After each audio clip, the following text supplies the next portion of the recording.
Dr. Pedro Boareto. Doutor, bom dia, seja bem-vindo. Bom dia, Tony, bom dia, Marquinhos, bom dia, ouvintes internautas da Raiz FM. Bom dia. Doutor, quinta-feira é dia de trazer conteúdo importantes para os nossos ouvintes e também para toda a nossa região. O que vamos explanar hoje? Sem sombra de dúvida, Tony. Hoje separamos aqui um tema que vinha sendo tratado e muito discutido desde 2008.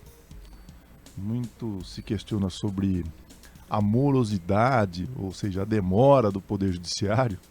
Mas só para você ter uma ideia, uma discussão que já vinha sendo travada desde 2008, na última sexta-feira chegamos a uma decisão final. E essa decisão, ela tem muito, Tony, Marquinhos, ouvintes, muito a ver, está muito relacionada com algo que nós já comentamos aqui, sobre os princípios constitucionais. Muita gente se agarra a essas questões, não, mas tem um princípio constitucional. E a gente já deixou muito claro que os princípios constitucionais, eles não são absolutos. Principalmente quando há um conflito entre os princípios, que isso acontece muito dentro do Poder Judiciário. E a discussão ela consiste no fato da lei chamada Lei Seca, que instituiu a obrigatoriedade do teste de bafômetro, né?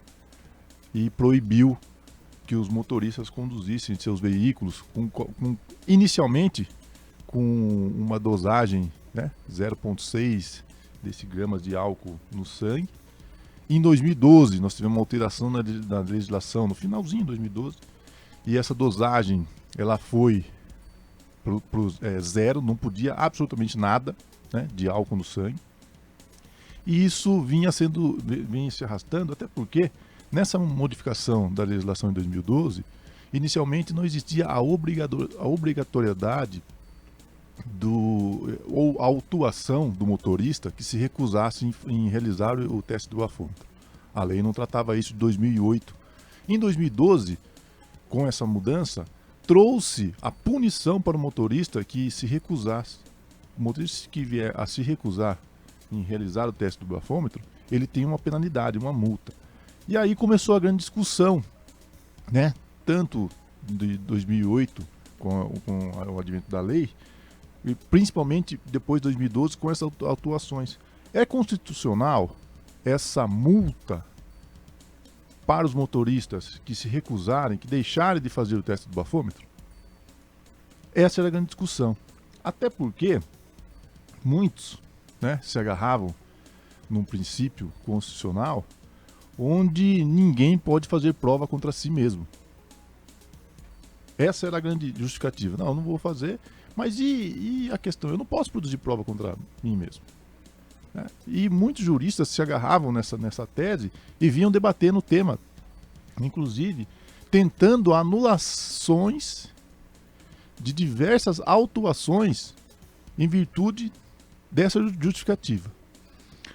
E na última sexta-feira, por unanimidade, o Supremo Tribunal Federal entendeu que a punição para os motoristas que se recusarem em realizar o teste do bafômetro, ela é constitucional.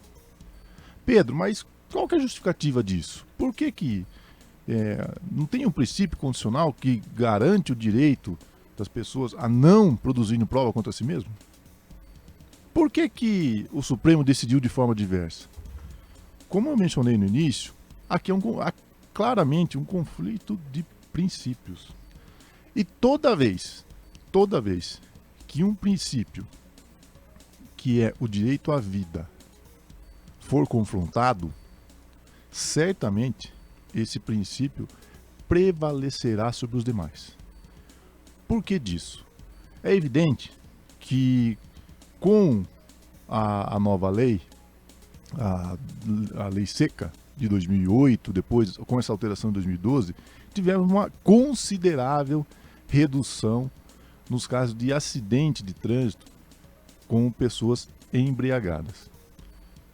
Ou seja, ficou comprovado a periculosidade, o risco enorme da direção com a embriaguez.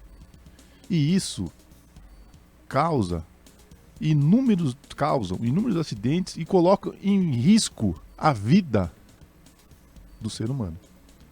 Então o Supremo entendeu que precisa se priorizar a vida.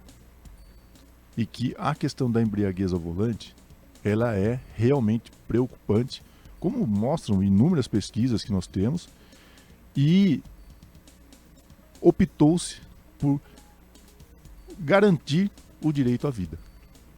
Esse foi o encaminhamento do julgamento da semana passada. Então, muita gente aí, até o próprio escritório, questionava: Pedro, mas eu não fiz o exame, não fiz o teste, e eu não sou obrigado a produzir prova contra mim mesmo. E eu vou entrar na justiça, vou brigar. Infelizmente, a partir de agora, o Supremo pacificou o entendimento. Essa decisão, ela ganhou a chamada repercussão geral, ou seja, serve para todos os casos.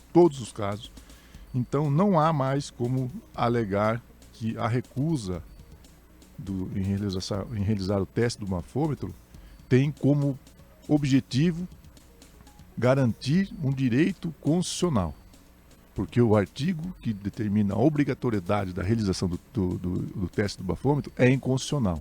Não é inconstitucional, o Supremo já decidiu, e infelizmente ou felizmente, né, não tem mais como discutir essa questão, já está pacificada.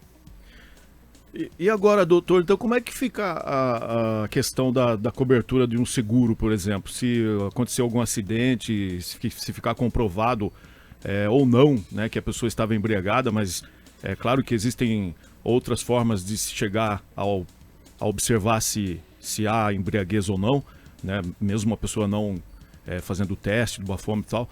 As seguradoras, elas são obrigadas a cobrir o prejuízo ou muda-se algo aí? Excelente pergunta, Marquinhos.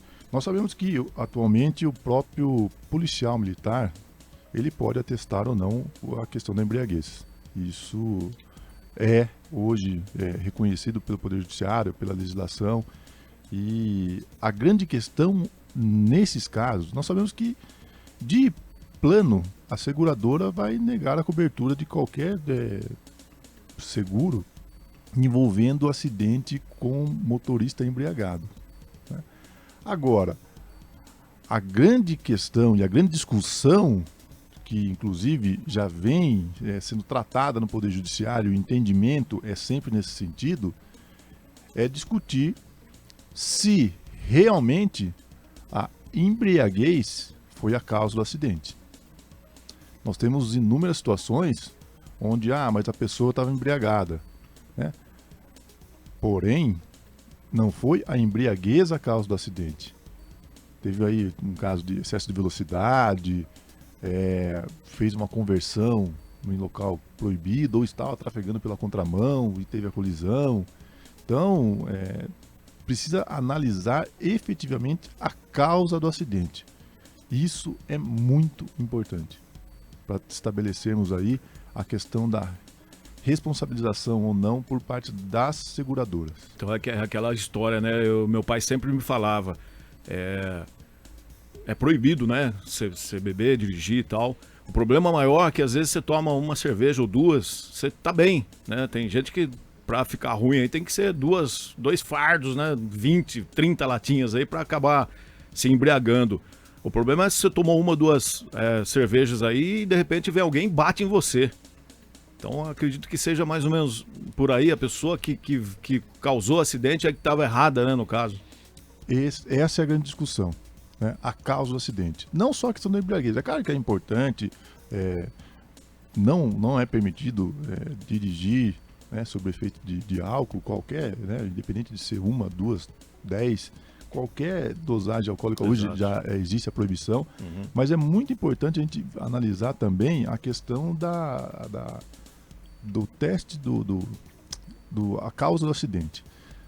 É muito comum, por diversas ocasiões, nós observamos aí que acidentes, infelizmente, que acabam vitimando alguma pessoa, E logo vem essa questão, mas a pessoa estava bêbada, e já acabam crucificando, julgando, realizando um julgamento antecipado de uma situação, quando na verdade sequer se sabe a causa do acidente, né? E precisa ter muito cuidado com esses julgamentos, porque a gente sabe que já é um trauma, né? Se envolver num acidente. Mas ainda mais você, de repente, ter ali envolvimento num acidente com uma vítima e de repente receber uma tonelada de críticas, de responsabilização, sem ao menos passar por devido processo legal. Quem vai dizer se ele é culpado ou não é o Poder Judiciário. Não compete a ninguém antecipar qualquer tipo de punição a essa pessoa. Agora, acreditamos que existam precedentes relacionados ao que a gente está falando, né? De alguns acidentes que foram causados, não pelos motoristas que dirigem, não vou dizer embriagados, mas que tomou algo ali e tal. E como é que é o desfecho dessa situação, na maioria das vezes? Quem que acaba tendo razão? Olha, ficando efetivamente comprovado que a embriaguez não foi a causa do acidente, quem será responsabilizado é o causador do acidente. Nós tivemos um caso aqui muito antigo, mas muito antigo mesmo. Eu lembro que eu ainda estava na faculdade. Então não é tão antigo assim, porque eu me formei recentemente. Sou novo, né, Marquinhos? A pigarra aqui. Agora, esse cabelinho branco é charme, então, né? Nós já falamos sobre isso. Eu, você, somos velhos, por causa dos cabelos brancos. Richard Gere, William Bonner são charmosos. Não dá pra entender isso aí, Marquinhos. Não dá mesmo. Mas, na verdade, essa situação, aqui no entroncamento, antigamente, aqui na saída da Canela Forte com a Rodovia do Açúcar, nós tínhamos um trevo ali, né, que muitos denominavam o trevo da morte. Tinha a curva da morte e o trevo da morte. E o trevo da morte. E até um professor da faculdade foi advogado do caso, onde uma pessoa, às 7 horas da manhã da segunda-feira, ela vinha trafegando com o seu veículo e um caminhão cruzou ali o trevo. E estava, na época de inverno, tinha uma cerração, e a pessoa não viu o caminhão cruzando, né? E acabou tendo a colisão. Detalhe, foram realizar, e essa pessoa que estava dirigindo o veículo, o automóvel, não o caminhão, ela acabou vindo a óbito, com a batida. E ao realizar o exame nessa pessoa, foi constatado que tinha álcool no sangue. E a grande discussão foi, estava embriagada e é culpada. Mas segunda-feira, 7 horas da manhã, a pessoa estava indo para o trabalho, com a sua roupa de trabalho. Como responsabilizar porque essa pessoa estava embriagada? E durante o processo, é um caso bem interessante, ficou comprovado que ela participou de um evento no domingo, de um almoço em família, né? Permaneceu por lá até as 18 horas, ingeriu sim bebida alcoólica, foi para sua casa, tomou seu banho, dormiu, acordou no outro dia, tomou um banho e foi trabalhar. E acabou se envolvendo no acidente, né? Então não é um caso que a pessoa bebeu e já saiu no volante. E saiu no volante. Não, teve todo um contexto anterior e ela ingeriu bebida alcoólica no dia anterior. Mesmo assim, tentaram atribuir a ela a responsabilidade pelo acidente. No final do processo ficou demonstrado que a responsabilidade pelo acidente foi do motorista do caminhão, que de forma negligente e imprudente adentrou a pista sem tomar os devidos cuidados, já ciente de que o local era extremamente perigoso e as condições climáticas não eram favoráveis. Então ficou comprovado nesse caso aí que a responsabilidade era do motorista do caminhão. Doutor, mais uma vez, muito obrigado pela sua participação. Um tema bem interessante que a população tem que ter conhecimento mesmo e principalmente nessa mudança que nós tivemos na semana passada aí aprovada como uma forma de informar a população sobre podemos dizer assim, não é uma nova legislação, mas sim um novo entendimento, né? Que existia ainda uma discussão se eu poderia me recusar, porque desde é incondicional. 2008, né? Se eu poderia recusar, mas agora já está pacificado o entendimento que não pode recusar. Se recusar, vai ter autuação, e essa autuação da polícia, das autoridades policiais, ela é sim constitucional. Não discute mais isso. Doutor, um bom dia. Bom dia, Tony Marquinhos. E eu quero aproveitar e deixar um grande abraço.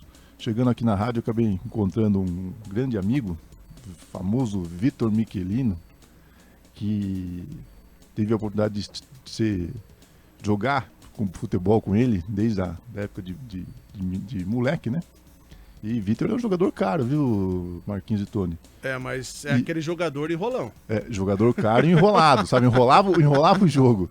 Agora hoje ele é um eletricista caro, viu? Exatamente. Eu não sei o que fez migrar do futebol, que geralmente ganha-se muito, né? Pra parte elétrica aí. Mas uma pessoa extremamente competente. Esse dele falou que ele é o Richard Gere da elétrica. Ah lá. É? Não pode dar muita bola. Deu bola, aí complica o meio de campo todo. Aí a história vai longe. Vai deixar um abraço pro meu querido amigo Vitor. Gente, um abraço, bom restinho de semana, bom final de semana e até a próxima quinta-feira.